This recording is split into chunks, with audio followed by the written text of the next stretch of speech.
Today's episode of the Star Local Media High School Sports Podcast is brought to you by Baylor Scott & White Sports Performance Center, athletes made here. The Sports Performance Center was developed with one goal in mind: to maximize human performance through movement and recovery. Their team of expert performance sports coaches and trainers will guide you to achieve your performance goals. That's the Baylor Scott & White Sports Performance Center, located at the Star in Frisco.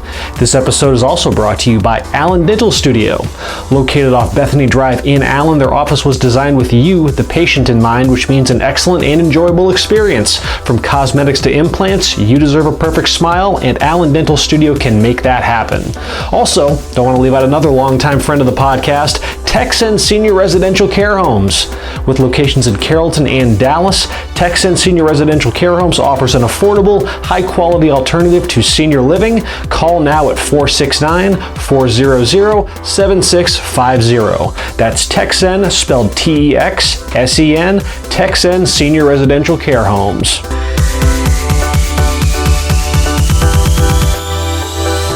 Welcome to another episode of the Star Local Media High School Sports Podcast. My name is Matt Welch, being joined by Taylor Raglin and only Taylor Raglin. Just a two-man panel for this episode as we break down our game of the week, Taylor, heading into week 8 of high school football season. Shout out to everybody who went and voted on the poll on our website, starlocalmedia.com.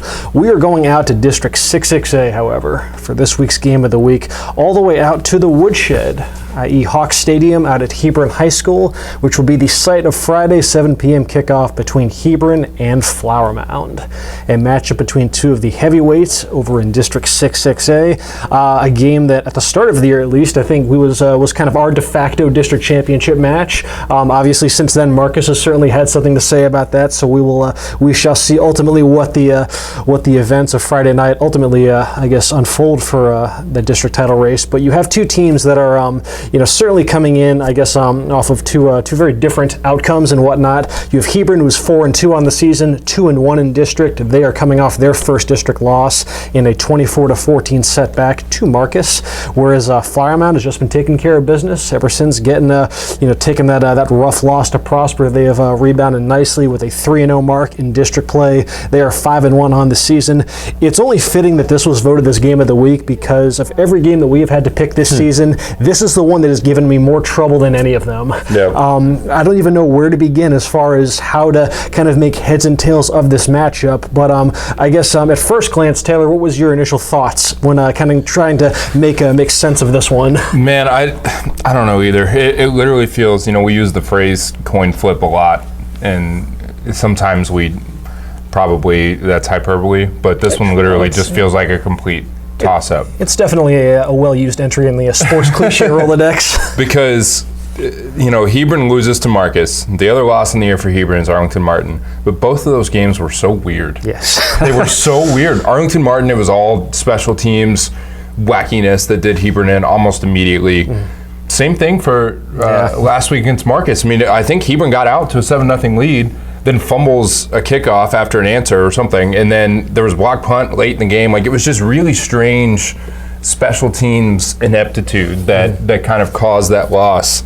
And then on the other hand, you have Flower Mound, who took advantage of turnovers against Louisville and then has gotten to kind of cruise into this game with some Irving ISD matchups and not really been tested the last 2 weeks. So, that makes you wonder, you never want to say that a team gets into a little bit of a different mode after cruising through some teams like that. I trust that Flower Mound will be prepared, but that's a tall order. They're going to get an angry, I think, Hebron team, coming off that Marcus loss. They're going to get a Hebron team that, if I'm the Hebron coaching staff, the one thing that I'm concerned with this week is no matter what happens, no matter what the final score is, we are not going to make special teams mistakes. We're going to make Blake Short and Pierce Hudgens beat us. We are going to make Flower Mound come into the Woodshed, where they haven't lost this year.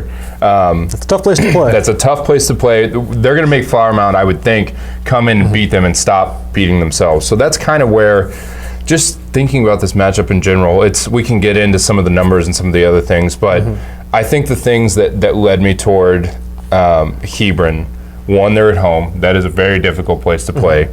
2, they're coming off that loss to Marcus that, you don't want to call this a must-win because I think they're a postseason team regardless, but it feels like a must-win just for the fact that they need to get on track, they need to get their legs underneath them, and the areas of the game that they should. They're a good enough team where they shouldn't be having these special teams miscues and looking lost on special teams plays. It just shouldn't happen. So I would think there's going to be a commitment to that. And then, man, Flower Mound, for all the hype, I had Flower Mound as the district champion, and they've looked, good. They've looked the part, certainly. And if they beat Hebron, then I think the Mound Showdown becomes the de facto district championship game. But, they've also looked fallible. Like I said, they beat Louisville by a score, but that was a 3-turnover game from Louisville.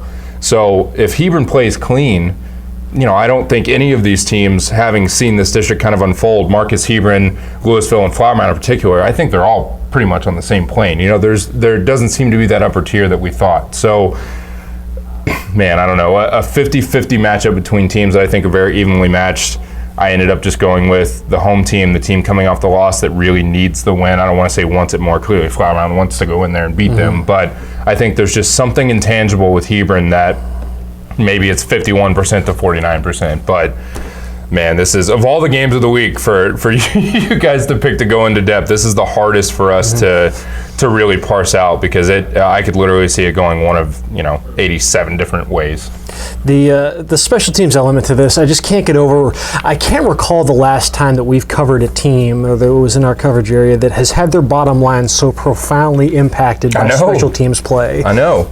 Because and we talked about, what undid them in that first quarter against Marcus, and then, it just completely slipped my mind. The only points that Marcus scored in the second half was off of a botched punt by Hebron. So, it's crazy, because, elsewhere, the defense is, you could make a case it's the best in the district when you look at what they've done up to this point. You mentioned numbers. I've got numbers. I always do have numbers. 266.7 yards per game allowed by Hebron's defense. That's top 15 in the area. They've been particularly stout against the run. 96.3 rushing yards allowed, top 7 in the area.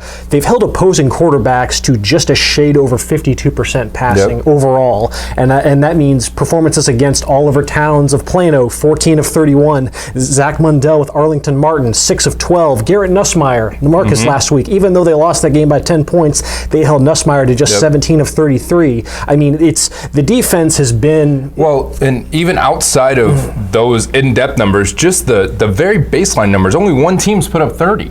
And that was Martin in that weird special teams craziness. They didn't put up 30. They didn't put up 30 on Hebron's defense. That's what I mean. That's the only time a team has even scored 30 points, period. And it wasn't the defense's fault, not even close. No. So that defense is legit. And, that's a big part of the Flower Mound's offense is so good. But they have had their weird kind of games this year already. They have had those kind of head scratchers. But so is Hebron. Which, I don't know, man. This is crazy. Because with Hebron, in the offenses, this has been the side of the ball that I've kind of been a bit more kind of keeping an eye on, because I guess maybe we're just kind of underestimating just how important Trajan Bridges was to that equation, but it does seem like generating steady offense has been much tougher than expected for the Hebron bunch, because lost in the shuffle of they had their special teams miscues last week. They still only scored 14 points. So that's really, you're just not going to win too many games in this district if that's what you're able to churn out. And the offense has been, it's been solid, but they just haven't had, unless they're playing one of the Irving schools, they just really haven't had that true statement game given the talent that offense has, particularly in the backfield with Carson Harris, who's one of the best dual threat quarterbacks in the area. He's been efficient on the year. He just threw his first pick of the season last week against Marcus, but then you have, Isaiah Broadway, who's one of the top running backs in the country for his class. He's, thriving in a much larger role than last season. He's already up to 75 carries versus having only 84 total last season. He's averaging around 5.5 yards per carry, and then Jalen Lott, their other stud running back, he's averaging almost 5 yards per carry. It's just through the air, though, it's been a little bit tougher to generate reliable yardage. We talked, last week on the podcast, the absurd yards per catch figure for Nick Frazier, who's still averaging over 30 yards per catch, albeit not the 36 that he was a week ago. But other than that, they don't have a receiver that has 15 catches touches this season. Colton Bradford's their leading receiver, and he has 14, and he had a big week last week against Marcus, but just in general, offense has been a little bit tougher to come by for this Hebron bunch, and I'm curious to see how that jives with a Flower Mound defense that, when they played Plano West and when they played the Irving schools, they did what's expected and held those groups in check, but the other three teams, whether it was Fossil Ridge, Prosper, and then who's the third one? Louisville. Yeah, they all eclipsed 30 points. So, and with Flower Mound, it's kind of the reverse, whereas we talk about the offense, obviously first and foremost, and they've been as prolific as expected, with their offense ranking, top 5 in the area in passing yardage, as to be expected. The thing that figure does give you a little bit of pause, though, because you talk about how good Hebron is against the pass. You look at that win over Louisville for Flower Mound, 33 yards on the ground. Yeah. 33. So if Hebron takes Blake Short out of the game early, or at least limits him to, Blake Short's going to have 200 yards or whatever passing, probably regardless, because that's just how that offense operates. But that game, 393 passing yards to 33 yards on the ground. They're going to have to run the football at some point. Because that's been kind of the sneaky thing with the year for Pierce Hudgens, who was one of the best running backs in the area last season, and he's had a bit of an uneven year, so to speak. You look at what he did in the opener against Fossil Ridge. He had 21 carries, 121 yards, and then in their last game against Nimitz, 18 carries for 135 yards. In the 4 games in between, though, he's averaging just 66 rushing yards per game. And now one of the things that we did mention at the start of the year was that Flower Mound was breaking in a brand new offensive line. That was the thing that got lost in the shuffle last year. They had 5 all-district offensive linemen lining up there to set the tone for that high-octane group. So that could perhaps be an indicator as to why things have been a little bit tougher on Hudgens this year. And that stat that I just mentioned is a little skewed because they had like a minus 30 played as a team. But Pierce Hudgens 23 attempts for 45 yards that game. Like that's probably not going to get it done against Hebron. And you don't have to set the world on fire, but you have to be able to do something, especially if Hebron continues to be as stingy against the pass as they have been. Because like I said, Blake, he's going to get his. Yeah. You're going to have some success, but you may not have 350 yards of passing and 4 scores against Hebron. It's probably not going to happen. So you got to have some element of being able to run the football. And like I said, that's a tough place to go do it. Yeah, and with Hudgens, you always have to factor that he's going to be a big factor in the passing game as well. And that's on top of, they have a really, because it's not just Short, he's not having to really feast on any one particular target on the outside. They are so balanced in how they spread the ball around. Their top 5 pass catchers all have at least 17 receptions, but nobody has above 25. And you talk about a guy like Reed Touchstone, who's I think maybe a little bit unheralded when you talk about some of the some of the premier receivers in the area this season. He's only 14th in the area in receiving yards, which is still pretty damn good at 512. But of those top 14, he's second in yards per catch at 25.6. So he's definitely brought that big play punch to the passing game and kept that ticking. And then, their defensive line has been stout this year. As vulnerable as the defense might have looked against some of the upper echelon offenses that they've seen, they do have a really stout defensive line led by Stone Eby with, that's an awesome name, first off, 19 tackles for loss by Stone, 5 sacks. Spencer Baltmanis, he has 35 tackles, 8 tackles for loss. Travis McFarling, 8.5 tackles for loss. It's not a huge ball hawking unit in the secondary, though. They've only intercepted 3 passes this season. So all that to be said, we're kind of expecting another close game. You got the same thing last year. Even though these two teams finished, you had Hebron, which was, I believe, the 3 seed last year, 3 seed or the 4 seed. Sounds right. Might have been the 4 seed. But Flower Mound won the district title last year, but they only beat Hebron by 3 points. And what was one of the more back and forth games of the entire season, there were 6 lead changes in that game up until the aforementioned Reed Touchstone caught a touchdown pass midway through the 4th quarter in an eventual 38-35 victory.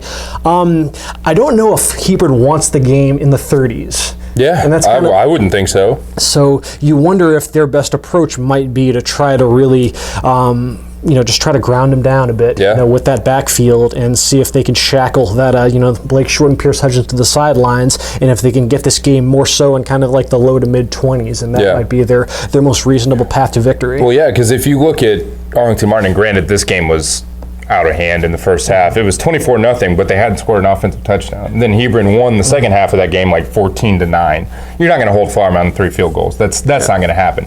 But if Hebron, I think ideally, like you said, Hebron wants to come out of this game winning, I don't know, 24-20, you know, like something like that, 28-21, just some sort. If you can hold Flower Mound under 30, I mean, one, that's a good day, you know, because that offense is so prolific. Absolutely. And two, I think Hebron's got to feel pretty good at home, you know, with that kind of a game. If Flower Mound jumps out, and even if the game's not out of hand, even if it's 14-14 or 21-21 in the first half, that's not a game Hebron wants to get involved in, I don't think.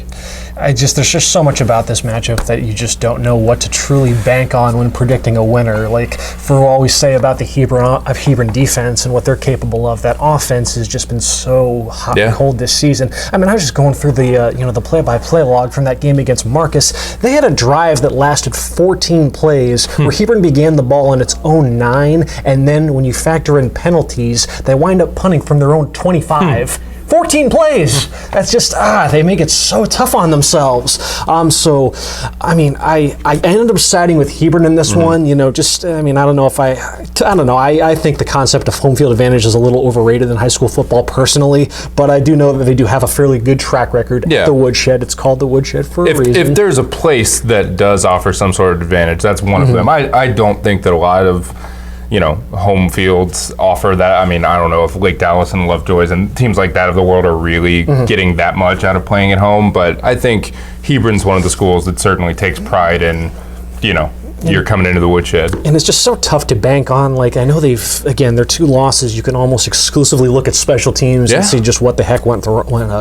Not even almost. I mean, I would say it's like 90 to 95%. Like I said, they were down 24-0 to Martin on all non-offensive touchdowns. In a half that they held Martin to negative 30 yards or whatever it was. Yeah. So it's just tough to bank on that kind of game to game and say, like, oh, well, you expect that Hebron's going to struggle in special teams. You can't say that. I think that's too good of a program to do that over and over and over and over again. And assuming they can just play, just average in that in that area, it does feel like the defense should at least have a bit more in the tank than they had last year. Again, a lot of those guys were on that defense last year that gave up 38 to Flower Mound. So, but I don't know. Just when you factor in the job that they've done against the run, how up and down the Flower Mound run game has been this season, and then just their efforts against some solid quarterbacks this season, I think it is going to be a lower scoring game, or at least for Hebron's sake, it kind of has to be. If this game gets into the 30s, Flower Mound's winning this one, no question.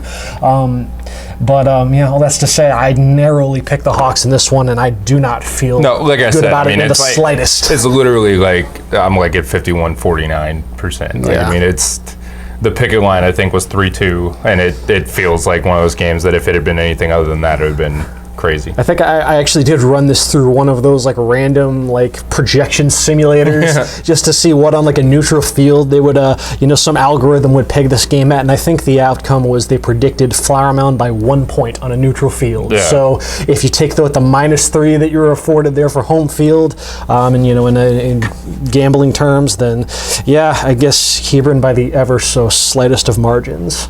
The picket line was pretty much in unison on this being an absolute pain in the butt to pick. 3-2 in favor of Hebron. Yourself, me, and then Kendrick Johnson. We're all siding with the Hawks. Brian Murphy, Devin Hassan, leaning Flower Mound. I am a little surprised it was 3-2 in favor of Hebron. The team that has lost and has stumbled a bit. But man, who knows? I don't know. That's hopefully y'all can make sense of that preview for this game. It was not an easy one for us to break down and try to make sense of, but we'll see what happens. Friday, 7 o'clock out at Hawks Stadium, i.e. the Woodshed, out at Hebron. Hebron versus Flower Mound. Should be a fun one. Should be a chance to potentially see a district champion crowned. Obviously, we'll have to see what happens with Marcus, and whatnot, but a very high-profile matchup that y'all selected as game of the week. One of the key players in this matchup is Hebron quarterback Carson Harris, and he is the subject of our student athlete spotlight. I had a chance to swing by Hebron to talk with Carson in advance of the big game on Friday, and we will see what he had to say after a word from this sponsor. Today's podcast is brought to you by Star Local Media. 14 newspapers and websites with a print distribution of 270,000 homes and monthly page views of 600,000 online. Star Local Media, your community voice for news. And now, let's get back to the podcast. We are out at Hebron High School talking with quarterback Carson Harris of the Hebron Hawks. Hebron, the subject of our game of the week this week. Hebron has a fun one here at Hawks Stadium on Friday, 7 o'clock against Flower Mound. First off, Carson, thank you for taking the time to chat this afternoon. Yes, sir. No doubt. Yeah, you guys are looking to bounce back from from your first district loss last week against Marcus. So I guess in the wake of that game, what was just kind of the mood around the team, and just how have you guys gone about trying to recover from that one? That was a game we knew we should have won. That we knew we were more talented than them, and we just didn't play to our full potential. So we came in here Monday and we watched the film, and it was hard to look at. Just we left a lot out there on the field, but it kind of motivated us, I think, in a sense. Now everyone's just that much hungrier. Specifically on offense, when you guys got your first look at the game film from that one against Marcus, what kind of stood out about that performance, and just kind of evaluate what happened there? Just getting stuck behind the chains. That was a big issue for us against Marcus, because we came out that first drive without one negative play, and we scored on the first drive, and then it was just after that it just got rough. Like, we're starting drives out 2nd and 15, 2nd and 13, and just getting put in situations like that it's hard to dig yourself out of. And then just a lot of miscues, a lot of busts. I believe we busted on I forgot how many plays it was, but it was over 30 plays. Wow. And we beat ourselves that game. Now you're entering your second year as Hebron's starting quarterback. Now yes, last year you guys had a big season. You went a few rounds deep in the playoffs and whatnot. So as a senior now, just talk a bit about how much the game has kind of changed for you in just 1 year's time. Out there it's definitely slowed down. Nerves are calmed. You know what you're going to see, especially with it being that I get to play the same schedule both years. So I've played all of these teams, and I've seen what they do on defense. So just being a lot more comfortable back there and knowing what's getting ready to happen. Now you've got a lot of continuity in the backfield between you and Jalen and Isaiah. Yeah. Just talk about the bond that y'all have and just the effectiveness of that run game this season. Oh, for sure. Just between the three of us, I don't feel like any team has a better three rushers in their backfield that we can have back there all at once. And all of us coming back from last year, we're definitely close. We're definitely close. And obviously, you graduated a pretty big weapon last year that's off playing football up in Oklahoma. So just talk about the passing game, and just how much have the dynamics of the passing game changed with Trajan Bridges having graduated? Of course it changed losing him. Whenever you're in doubt, you can just throw it up to Trey. But we got dudes stepping up, making plays, so we'll be just fine. We've been fine, and we'll keep it going. Now you've got like I said, you got a fun one on Friday. Flower Mound's coming to town. So just some initial thoughts on that matchup and what the Jaguars bring to the table. That's always a good game. We've been playing against those dudes since middle school, basically. Same people. And it's always been close with them ever since I can think of. So it'll be fun. It'll be fun. You mentioned it being close. Last year's game's a perfect example of that, man. It was 6 lead changes, and they got y'all by 3 points. What are just some memories of that game last year? Certainly one of the crazier games y'all had. Oh, just some plays that we could have made that were right there. We played a good game, but just a few things that if we could have made, we would have won, with it coming down to that last drive. And us not being able to get in the field goal range, and it was hard. That was a tough loss. That's probably the toughest loss I've ever took. Now y'all, you do get him here, at Hawks Stadium on Friday. And for those, I don't know how many people outside of the Carrollton area know, but this place has a pretty sweet nickname, with it being called the Woodshed. For sure. I don't know how long ago it was called the Woodshed, or I guess what went into that nickname, but just talk about the home field advantage here, and just what this atmosphere can bring. Oh, for sure. Our student section is going to be out here. They're going to be rocking. And I don't know, it's just we don't want to lose out here. This is where we did all of our summer workouts, where we put in all our work, came out here through over summer, just all that stuff, and we're just real comfortable out here. So last thing before I let you go, just kind of talk some keys to victory, and what's it going to take on Friday to get back in the win column? We got to put up points, because we know they got a good offense, and we got a great defense that I know that's gonna hold them, but offensively we're going to have to go out there and put up some big numbers. Awesome. Hey, Carson, I appreciate you taking the time to chat, man. Once again, it's been Carson Harris, the quarterback for the Hebron Hawks. Hebron hosts Flower Mound Friday here at Hawks Stadium in our game of the week. Carson, best of luck to you. Yes, sir. Thank you. Big thanks to Carson Harris for taking the time to chat for our Student Athlete Spotlight. And ever since we've subbed in Brian Murphy in place of Taylor Raglin as we continue to break down some of the marquee matchups in our coverage area for Week 8 of high school football season. Brian, on Monday we talked about what an ice cream headache it has been to try to make sense of District 7-5A Division 2, and that's probably going to bear itself out as we try to break down this pivotal game, which actually takes place tonight, Thursday, at Denton Bronco Field. the site of Frisco Reedy visiting Denton Braswell, two teams that are in contention for a high playoff seed in 7-5A D2. District title's probably out of the question. They both already have losses to Frisco on their resumes, but nevertheless a chance of potentially being able to move up in the pecking order. So yeah, I mean, it feels like any game between those top 4, top 5 teams in this district is, to once again drudge up the term, a coin flip. But nevertheless, Brian, how do you kind of see this one playing out? I see this one being a very close game. This is not going to be a blowout either way. Looking at Reedy's track record, outside of that game against Memorial and that week 2 loss to a really good the Colony team, all of their games have been close. They've pulled out nail biters. They've lost heartbreakers. They've been battle tested to the max. And I don't know, Denton Braswell, this outside of the Colony, is this the most explosive? Well, I guess Frisco, but I mean, throwing wise, passing wise, is this the most lethal passing attack that they've faced since? Oh, you can make the case. They've got the number 3 passer in the area right now in Gray Thompson. So he's got almost 2,000 yards, 20 touchdowns through the air, and I don't know. This one's going to be close. It's in Denton. I don't know if that will have anything to do, with the outcome of this game. I don't know if that'll shake things up because Reedy's gone to Denison and won a close game, and they lost last week to Lovejoy by 1 at home. So. Yeah. I don't know, man. This one is going to be. You got to think Reedy's going to be really hungry, especially after the way they lost last week. After they had that one in the bag, giving up the game-winning touchdown in the final seconds to Lovejoy and losing that one by 1. But man, Braswell's really good, and I would not be surprised if Braswell's sitting at that number 2 seed at the end of the season. You wonder how different the narrative would be heading into this game if Reedy had just been able to close out some of these closely contested games that they've been in. Yeah. It's crazy because you look at their district resume. They're just 3-2, but heading into the final minute of every district ball game they've played, they've had the lead. I mean, it's really not that far-fetched to think that this team, if they could just catch a break here and there on defense, that they could be undefeated. And potentially, we're talking about them as being the best team in the district. And look at how well they've recovered from that up and down start. It's just crazy. But then you have a team like Braswell that has also been in close quarters, except they've shown that they can make the plays requisite to win those games. Because they beat Lovejoy in a shootout. In triple overtime at that. They had the big win at the start of the season over Red Oak, who was state ranked at the time.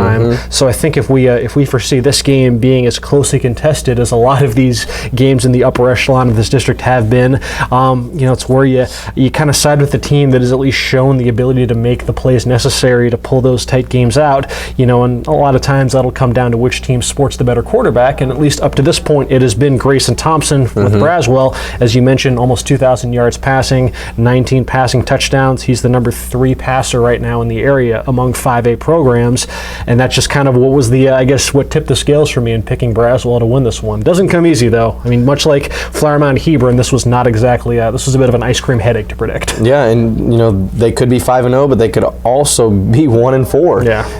If they lose that road game to Denison where it went down to the wire, and they were still trying to figure things out at the beginning of the season when they played Lake Dallas.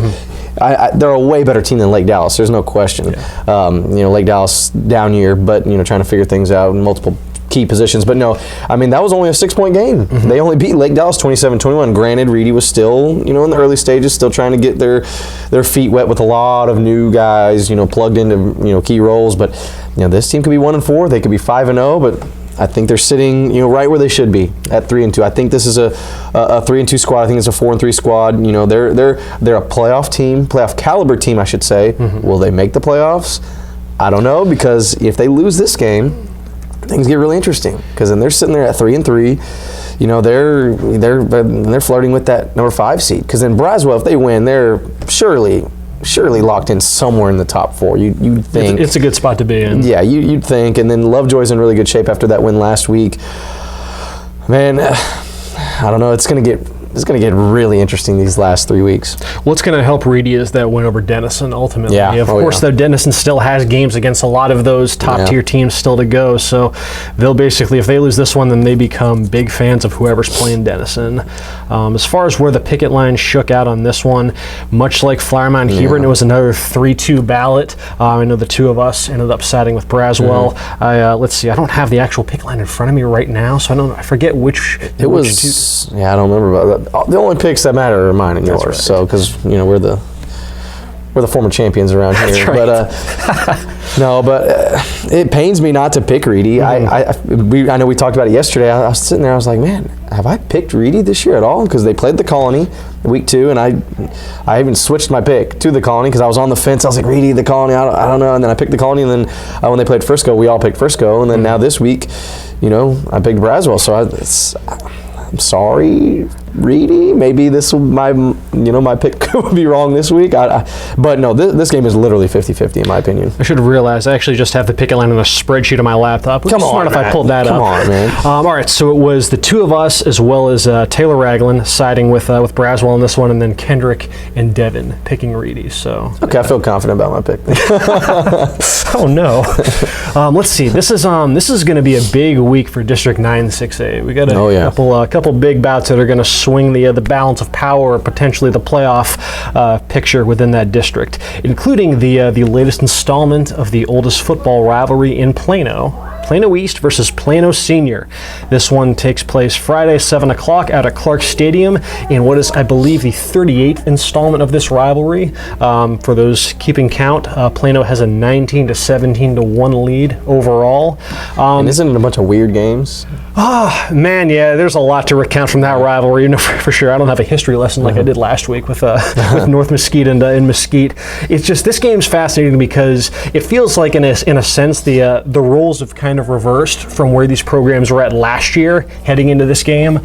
So last season you had Plano East, which was coming off an emotional game against Allen, one that they lost, and then but it was a Plano East team that had one of the most prolific spread offenses in the district. They could throw it well, they could run it, they could do everything. And they were coming into this game with a pretty salty record against a Plano team that looked a little rudderless after taking a tough loss to McKinney. And then, be it just rivalry voodoo or whatnot, you have Plano, which goes out and posts a 41-19 victory that nobody saw coming. Just once again reiterating that records really don't mean a whole lot when Plano and Plano East get together, which makes, again, this game Friday fascinating because it's the shoes on the other foot. You have Plano, which is coming off the emotional game against McKinney, one that they were actually able to pull out in a game that required 2 days to complete because of weather, 56-49. They're going up against a Plano East team that has taken 2 pretty rough losses to Allen, albeit, Allen and Prosper. That's what happens when you play those two teams.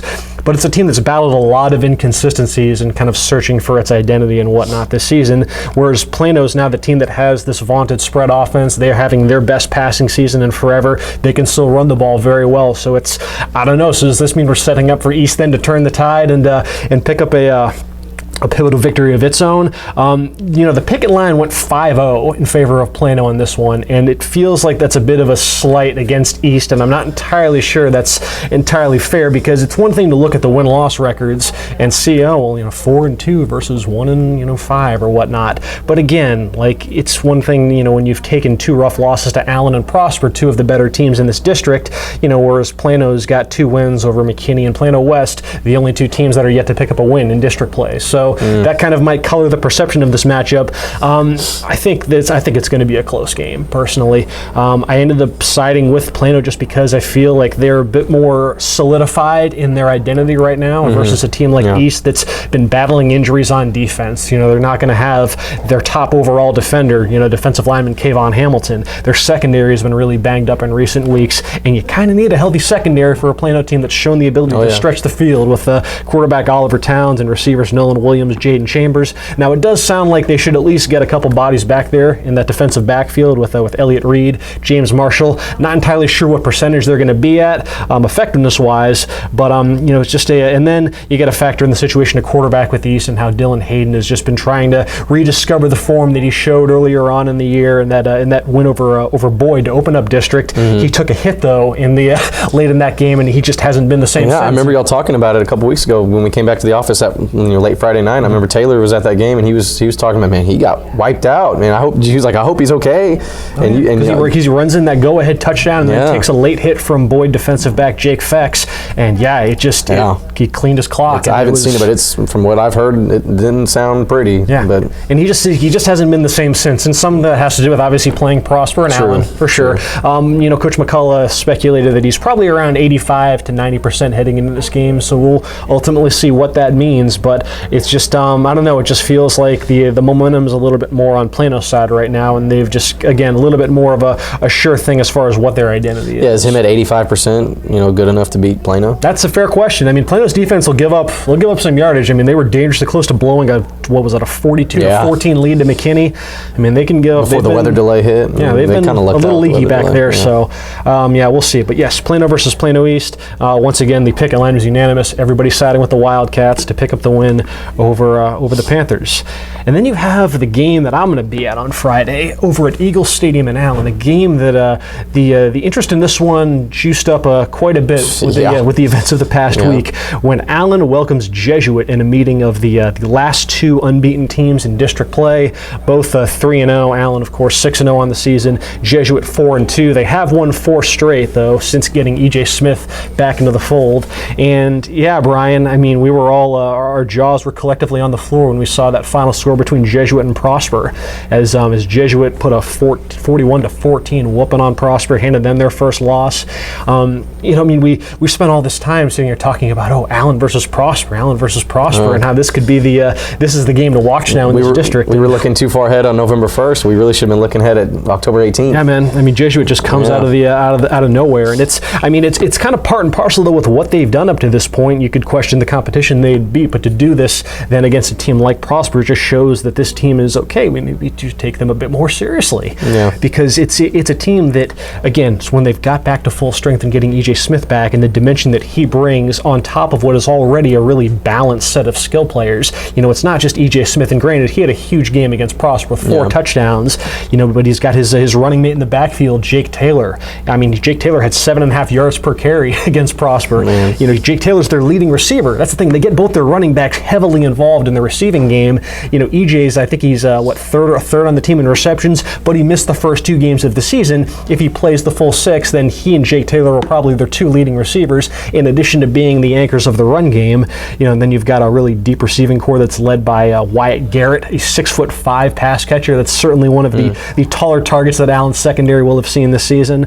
And then you got Rance Holman back there running the show at quarterback. And it's kind of ironic because it was, I think, the Allen Jesuit game last year where Rance Holman was thrust into duty after Kevin Schumann got injured and getting his first taste of the varsity spotlight. And now he's been quarterbacking that unit to a strong season. But above all else, as much as we want to laud, praise on their skill players, it was the offensive line was the very first thing that head coach Terry Gamble went to when asking him just what stood out on film and looking back over that Jesuit Prosper game. And yeah, Jesuit's offensive line has just been mowing folks down. And that starts in the center there with Branson Hickman, who's the head coach's son. He's committed to SMU, one of the better centers in the state. And yeah, it's all of a sudden a game now that you're like, okay, well, let's see what this performance means and what it looks like now against the cream of the crop in District 9-6A. Because Allen has been, they've been doing the typical Allen thing. They've had moments here and there when they battled the turnover issues and they've been giving up some big plays through the air. But ultimately, it hasn't really put them in any jeopardy. They almost lost the game to Capel, but that was with Raylan Sharp sidelined, their quarterback. When they've been at full strength, at the end of the day, they've still been taking care of business. Their head coach Terry Gamble was really, really happy with how the execution went in that win over Plano East in all 3 phases, for that matter. Because this said the turnovers, and Plano East has had a pretty stingy defense. For as inconsistent as the offense can be. And it was Allen that winds up forcing 4 turnovers in the first half of that game. And they've just been doing their run game has been so efficient. They've got 4 or 5 rushes that are all averaging like at least 7 yards per carry, something silly like that. So to see that now against a Jesuit defense that's, again, since EJ got back and they've gone on this winning streak, only 12 points per game allowed on defense. And this is a program that's not normally revered for its work on that side of the ball. Ultimately, though, I'm still going Allen. You can't pick against Allen until late in the playoffs. Yeah, it's in Eagle Stadium. There's have been given no evidence to suggest otherwise that they will. If Raylan Sharp wasn't playing, I would have flirted with the idea of picking Jesuit. But, it's interesting. But given the circumstances, given Allen mainly at full strength with Raylan Sharp ready to go, you can't pick against Allen in district play. You can't, they haven't lost a district game in a million years, so you just can't do it. Just be on the lookout for just the battles in the trenches in this one. I mentioned the Jesuit offensive line. Allen has one of the deepest defensive lines in the state. Guys like Elijah Fisher, Cole Latos, Lane Lewis. They've 7-8 bodies they can throw at you up front. Must be nice. It's so tough to deal with.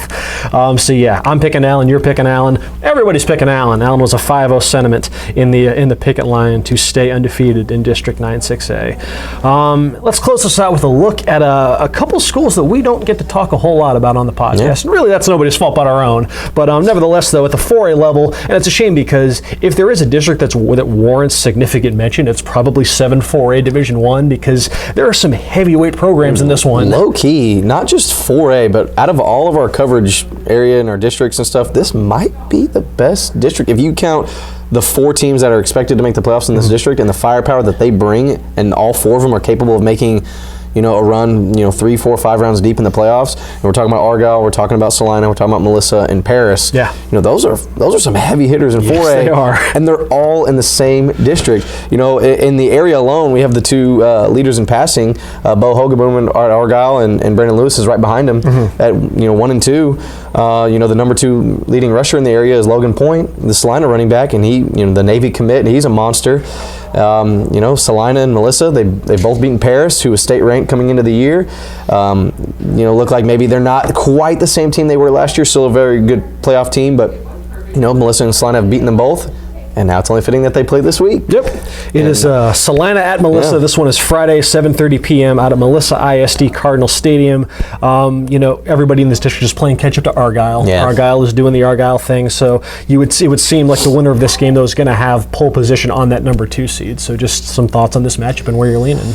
And so Celina, they're riding high, after unexpectedly beating Paris last week, 34-0. I know a lot of people were picking Paris. I was thinking Paris should have won, would have won. Just based off, what is recent history with, with that program. And, Celina, they just had the game plan, man. That is just such a good run defense. And, they know how to really play against the wing tee. They're so well coached. With Coach Ford, the defensive coordinator there, and Bill Elliott, and is just the man. The coaching staff is great. They had a great game plan, and they really gave it to Paris. They only had 106, 107 total yards. And that's tough to do. No, it's when you run a wing tee. Yeah. No, that's the recipe for disaster if you can't get that running game going. But they're facing a completely different team this week in Melissa. You have a quarterback in Brendan Lewis, committed to Colorado, 3-star recruit. Long, over 6 foot, can really beat you with his arm or his feet. At times he can be their leading. He can obviously lead the team in throwing yards, and he can lead the team in rushing yards. Yeah. And he had 4 touchdowns last week, almost over 500 total yards a week ago, in a 40-7 win against Anna. And he's hard to stop, man. He's not. I don't think Celina's faced a quarterback like him this year, and he's not alone. Because last year, when Celina beat Melissa 28-21, they didn't have Xylon Posey at running back. He was off at Denton High. This year, he's at Melissa. He's making a difference, too. And he is making a major difference because now Jabray Young, who was the main running back last year, phenomenal talent, he's now playing more of his main position at linebacker, and he's a beast. And he still plays some at running back. He had a touchdown last week, 50 yards, something like that. But Xylon Posey, he carries the load out of that backfield. He's a smaller, change of pace, shiftier guy. And then you have Jabray Young, who he's a ground and pound, really get in the trenches. And then one gets the ball, you got to prepare for this, and the other one gets the ball, you got to prepare for that. And Xylon Posey, he's a real game changer for that team. It starts and ends with Brendan Lewis, but Xylon Posey is a new dynamic to that offense that could really wreak havoc for Celina defense. But we'll see. Like I said, the Celina defense is really good at stopping the run, and their secondary's really come along. That secondary was really young at the beginning of the year. That early loss against Memorial, and even Fort Worth Nolan when they had the loss in week 3. But this is a different team, man. Celina is that team where they get better and better and better. I know teams talk about, we just want to improve week to week. The generic, coach speak that, every coach says, which is true. That teams try and do that. But Celina is one of the few that actually gets way better week in and week out from week 1 till now. And then when they get into the playoffs, because Celina will make the playoffs, obviously they always do, and they'll make a run. They just continue to get better. And it pained me to not pick Celina this week. I just think Melissa just has too much firepower. They are loaded. I think they are, just given, who's running that show on that offense and some of the guys they have. I think they're the second best team in this district. Would it shock me if Celina beat them? Absolutely not. They've proven they can get up for the big games, especially. And but I had to pick Melissa. But man, this is gonna be a good game. Yeah, I'm kind of in sync with you on this one. Just too much firepower for the Melissa Cardinals. And yeah, it was a 4-1 sentiment in favor of Melissa over Celina. The two of us, Taylor Raglin, Kendra Johnson. Devin picked Celina. All back in Melissa. Right. Devin Hassan being the lone Celina ballot for this juicy matchup between two of the better programs in 7-4A Division I. And yeah, that's a look at some of the marquee matchups that are in our coverage area. As far as what we're specifically covering, Brian, what's your coverage week looking like? Tonight, I will be at the Star for Wakeland against Independence, and Friday night I get a rare Friday evening off. I have wedding duties. I'm not getting married. I'm in a wedding, so just to clear that up. But yeah, I'll be out of commission pretty much all weekend. But tonight should be a good one at the Star. Enjoy the Friday night away from all this chaos. Let's see. My football week will just be limited to one game as well. It'll be Friday, as I mentioned earlier, out at Eagle Stadium in Allen, 7 o'clock for that kickoff between Allen and Jesuit for District 9-6A bragging rights. And yeah, that'll wrap it up for this episode of the Star Local Media High School Sports Podcast. We'll be back on Monday to presumably break down a lot of the action that we saw in the days to come. So folks, enjoy the rest of your week, and we will talk to y'all later.